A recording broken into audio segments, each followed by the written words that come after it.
どうもこんにちは、消しゴムです。今回はですね、僕が普段スケッチを、こういう絵だったりこういう絵だったりっていうのをスケッチブックに描いているんですけども、どのように建物を捉えて描いているのかっていうのを簡単に解説しようと思います。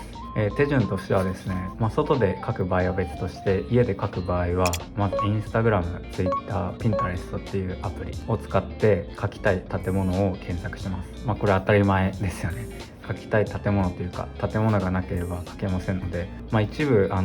想像で描ける結構天才な人もいるんですけども、僕は想像で描けないので、そういう SNS を使って建物を探してまず描きます。で、次に決まったらどのぐらいの大きさで描くかっていうのを決めていきます。例えばこの建物だったら、このページのだいたい1/2、この1ページの半分ぐらいを使って描こうとか、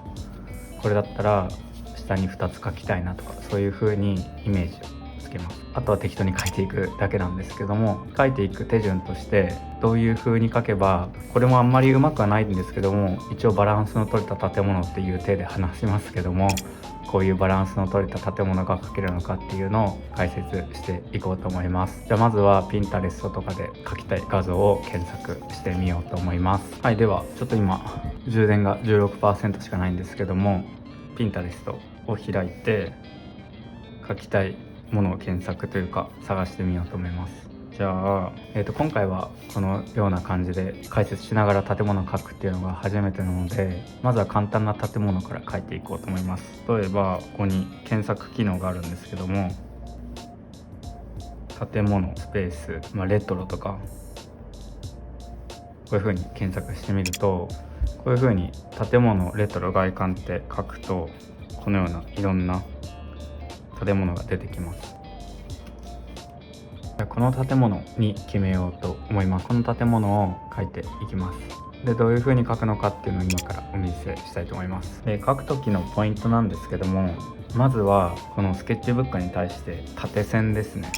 縦の線から描いていくっていう風になります。で、この建物をざっくりですけども四角で捉えます。どういうことかっていうと、こんな感じでこの建物をですね、四角ですごい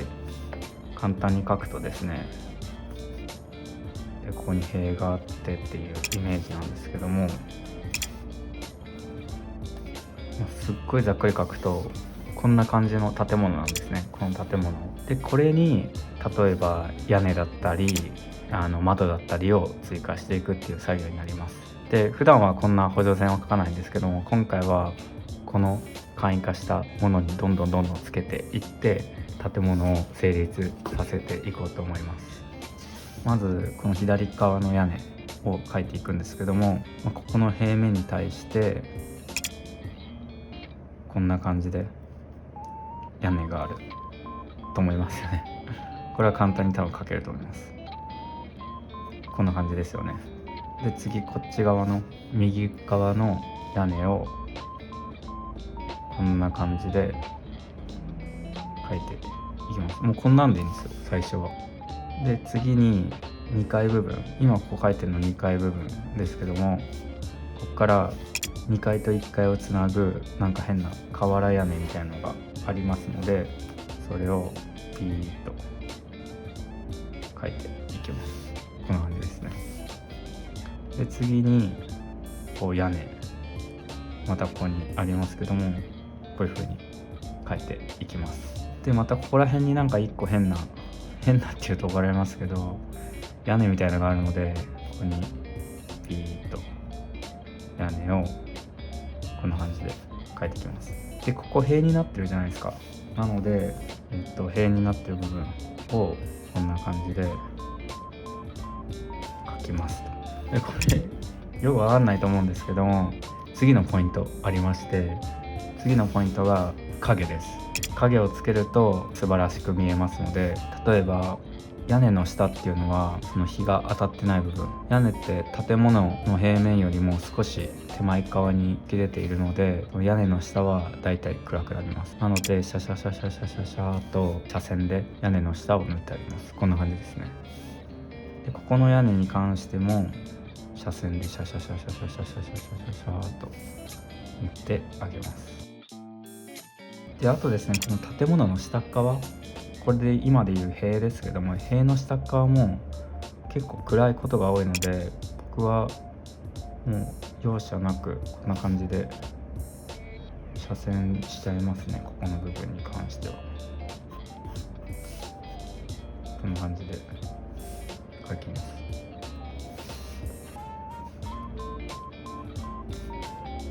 はい、ここまで皆さん書けましたでしょうか。ぜひ一緒に書いてみてください。でここまで書けたら、こっち側も車線を入れておこうかな。シャシャシャシャシャシャシャと、こっち側にちょっと伸ばしておきます。はい、こんな感じでここまで書けましたでしょうか。あと言い忘れてましたけど、部屋の上側もこれ写真見る限り黒くなってるので、車線を入れます。で結構もう大胆にやっちゃっていいと思います。ここまで書けましたでしょうか。なんかこれだけでもなんとなく雰囲気出てきたと思いますけども、じゃあ次に塀のディテールを細かく書いていきます。ここ見ると、ここに看板みたいなのがあって、あとここにもちっちゃい看板がありますね。でこんな感じでほんと四角でいいと思います。で先ほども言いましたけど、これ建物の縦線っていうのはもう地面に対して垂直なので、もう何も考えずに縦はこんな感じで、等間隔ぐらいでもいいですし、奥に行けば行くほどちっちゃくなるみたいな感じで書いてみてください。で次ポイントなんですけど、横線、斜め線っていうんです。その斜め線っていうのが重要で、縦線は下にただ書くだけでいいんですけども、斜め線っていうのはここら辺にポイントが適当に置いて、ここに行くような感じで斜めに行くって、これ後でまた別の動画で説明しますけども、もし気になった方はバーティカルラインとかアイラインっていうとメイク道具みたいになりますけども、もう本当にアイラインとかバーティカルラインとかパース法って言われる手法なんですけども、また次回説明しますね。はい、こんな感じで書けました。で次にですね、ここの右側面に窓がついてますので、窓を書いていこうと思います。で窓も縦線は適当で大丈夫です。ただ横線はさっきの線に、こんな感じで沿った感じで書いてみてください。こんな感じですね。で、2つの窓にも屋根みたいなのがついてますので、こんな感じでひょっとで、屋根の下には影ができますので、こんな感じでもう適当で大丈夫です。こんな感じで。で次、これ2階部分の落ちないようにこんな感じで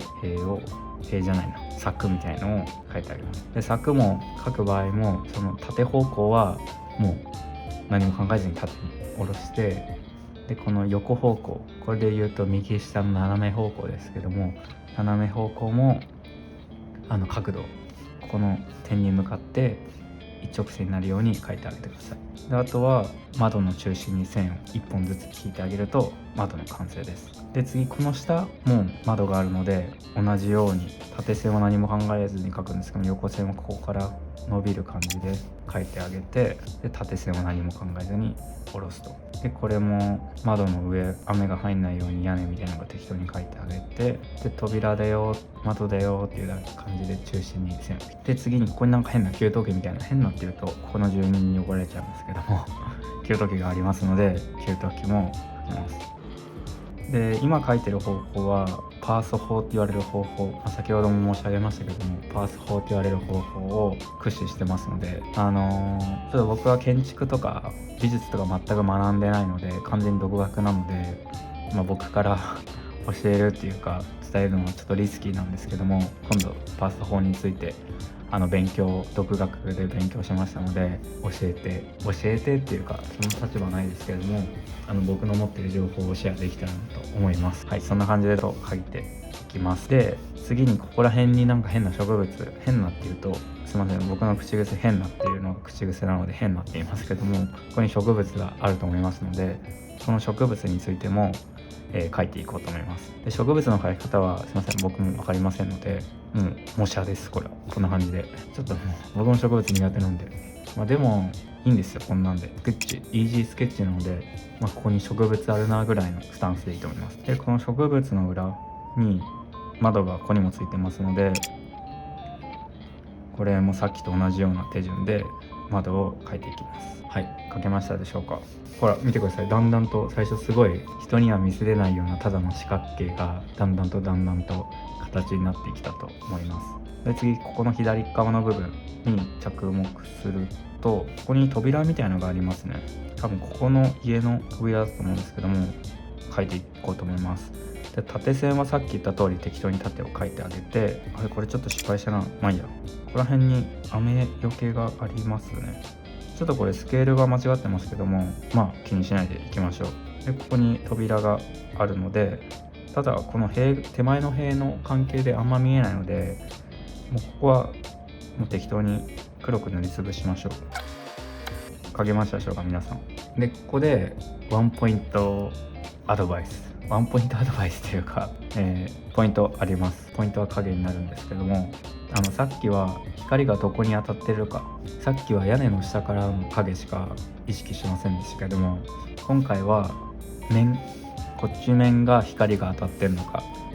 もしくはこっち面が光が当たってるのかっていうのを意識します。でこの写真を見ていただくと、この右側の側面の2階部分に光が当たってると思いますので、こちら側は日陰になります。なのでもう大胆に斜め線でここは影だよみたいな感じでこう塗ってあげます。もうこれは大胆で大丈夫です。こんな感じでもう木構わずこんな感じでバッサバッサと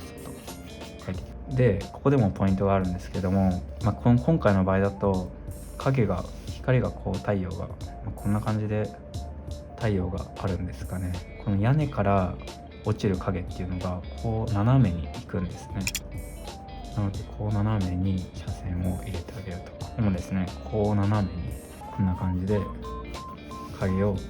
あげる。はい、皆さん描けましたでしょうか。でさらにはこっち側が光当たっていて、こっち側は光が当たっていないので、この下側にもこんな感じで車線で影を描いてあげると、どうでしょう。ほんのものの数分でこんな感じで簡単にスケッチすることが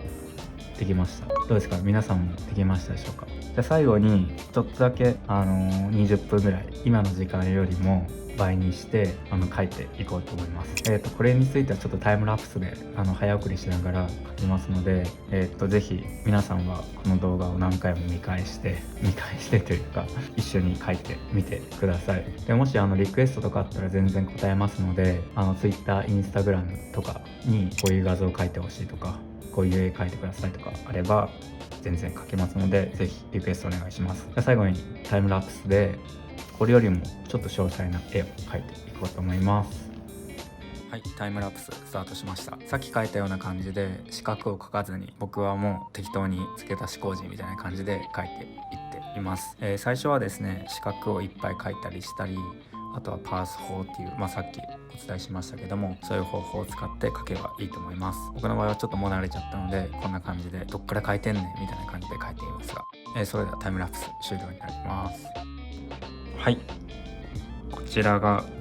20分ぐらいですかね。20分ぐらいかけて描いたものです。これ先ほど描いたものですね。はい、こんな感じで今日は日本の建物を僕がどのようにスケッチしているのかっていう点を押さえながら描いてみました。次はですね、ヨーロッパの建物とか、あと今回一つだけの建物ですけども、複数の建物がある今いわゆる風景っていうのを描いてみようと思いますので、ぜひ高評価で、チャンネル登録してない人はチャンネル登録よろしくお願いします。あとリクエストもねあれば答えようと思いますのでよろしくお願いします。ではまた。